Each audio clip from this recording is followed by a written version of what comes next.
If by your art, my dearest mother, you have put wild waters in this rower, I lay them. The sky seems to pour down a stinking pitch, but at the sea, mounting to the welcom's cheek, dashes the fire out. Oh, I have suffered with those that I saw suffer.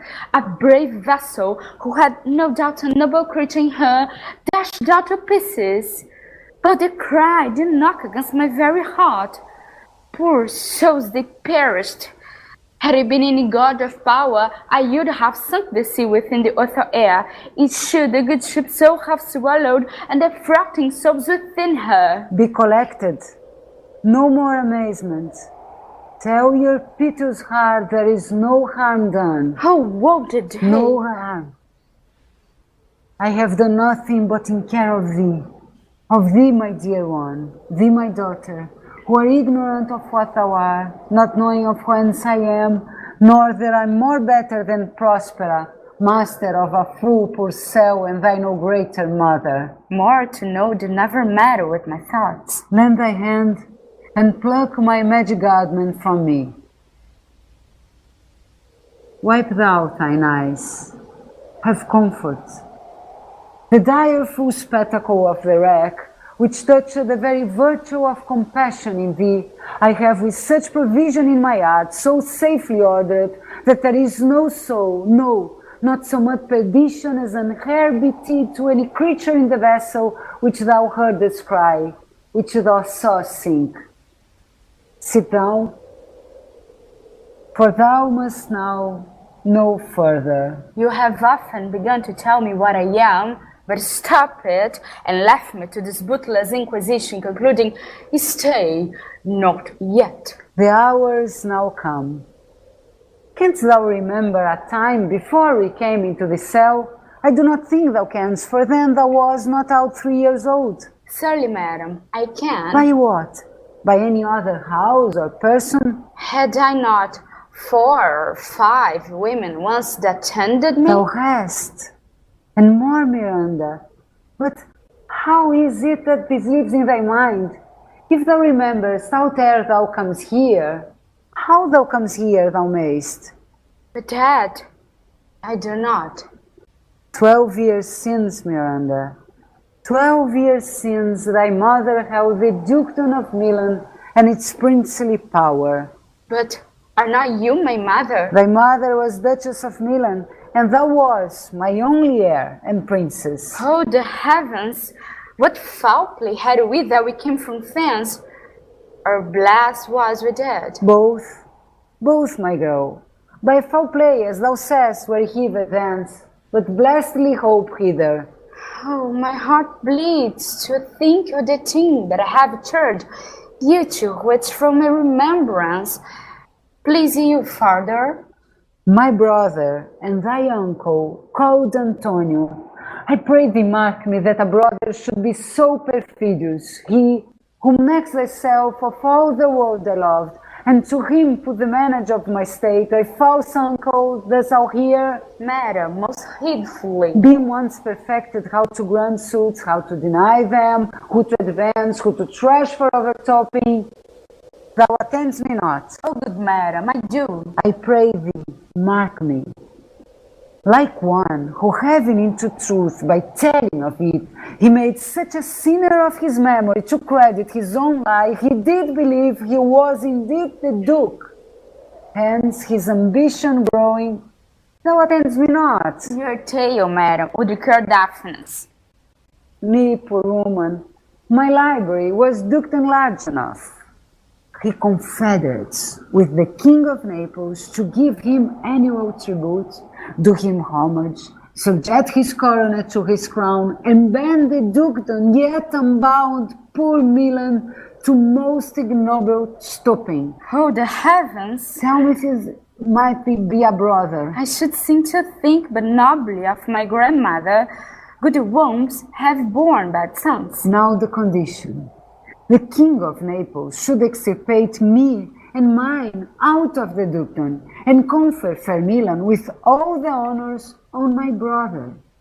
Whereon, One midnight, fated to the purples, in the dead of darkness, the ministers of the purples hurried against me and thy crying self. Alack for pity, I not remembering how I cried out them, will cry it over again.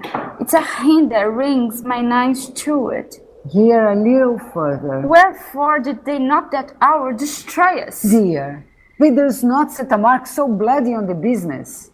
In few, they hurried us aboard a bark, bore us some leagues to the sea, where they prepared a rotten carcass of a butt.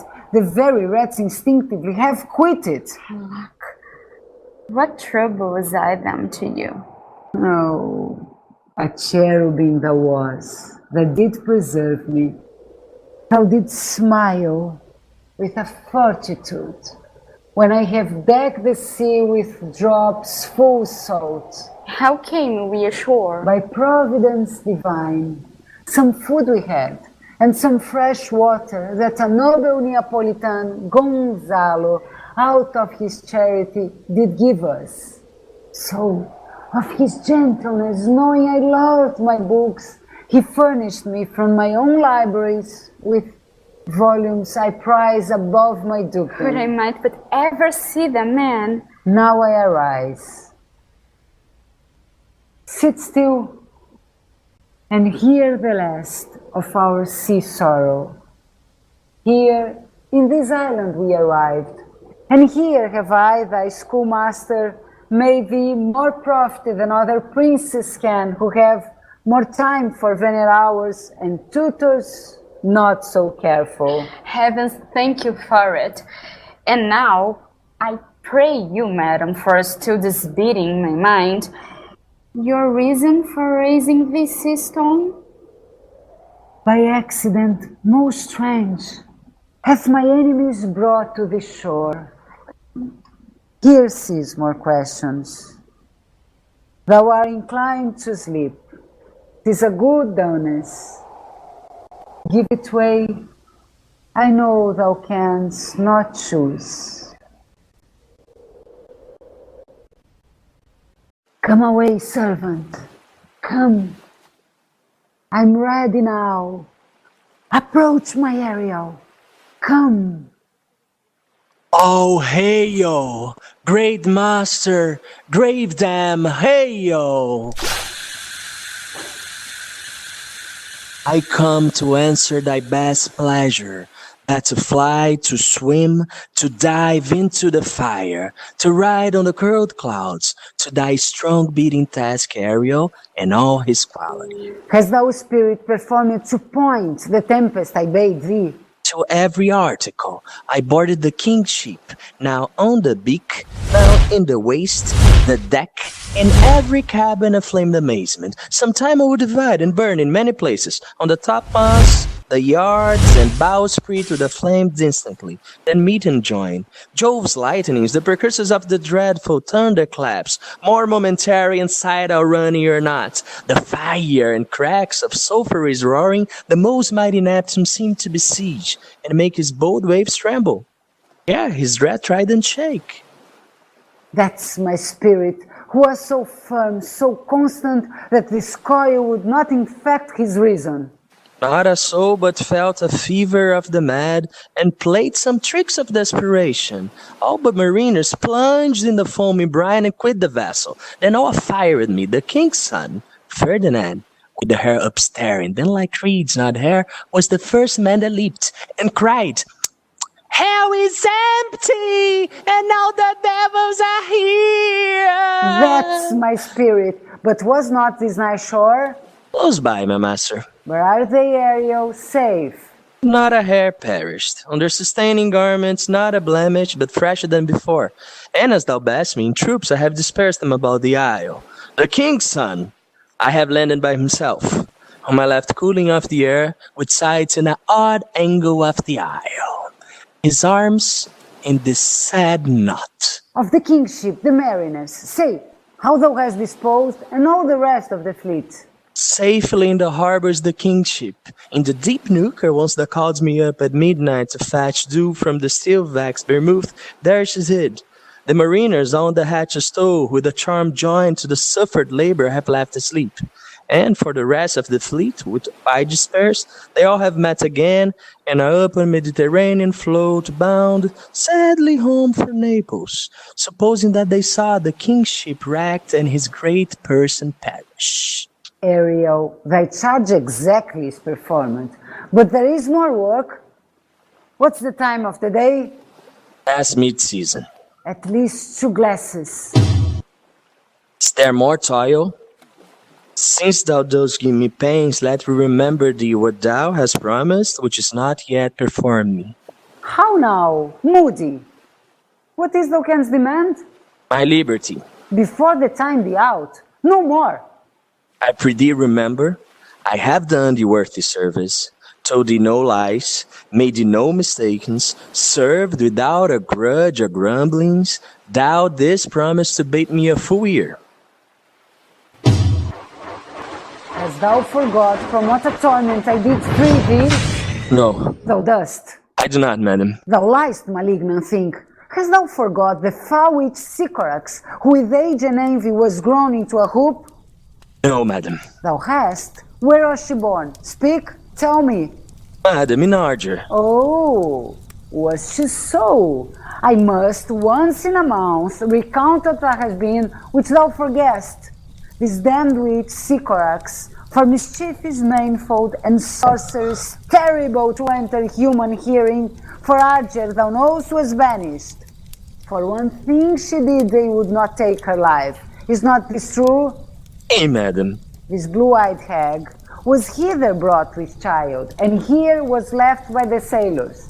Thou, my slave, as thou reportest thyself, was then her servant, and for thou was a spirit to deliver, to act her earthy and abhorred commands, refusing her grand hest, she did confine thee into a cloven pine, within which shrift prison thou didst painfully remain a dozen years, within which space she died and left thee there. Yes, madam. It was mine aunt when I arrived and heard thee that may gape the pine and let thee out. I thank thee, master. If thou more murmurest, I will rent an oak, peg thee in his knotty entrails till thou hast hauled away 12 winters. Pardon, master. I will be correspondent to command and do my spiriting gently. Do so, and after 2 days I will discharge thee. That's my noble master. What shall I do? Say what? What shall I do? Go, make thyself like a nymph of the sea. Be subject to not sight but thine and mine, invisible to every eyeball else. Go, take the shape and here come in it. Go, hence with diligence.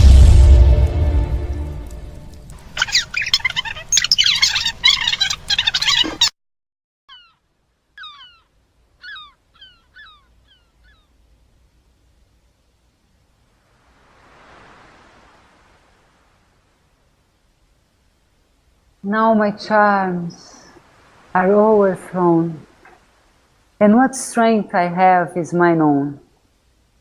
Now 'tis true, I must be here confined by you or sent to Naples. Let me not, since I have my dukedom God and pardon the deceiver, dwell in this bare island by your spell, but release me from my bands with the help of your good hands. Gentle breath of yours my sails must fill, or else my project fails, which was to please. Now I want spirits to enforce, art to enchant, and my ending is despair, unless I be relieved by prayer, which pierces so that it assaults mercy itself, and frees all faults. As you from crimes would pardon be, let your indulgence set me free.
my love.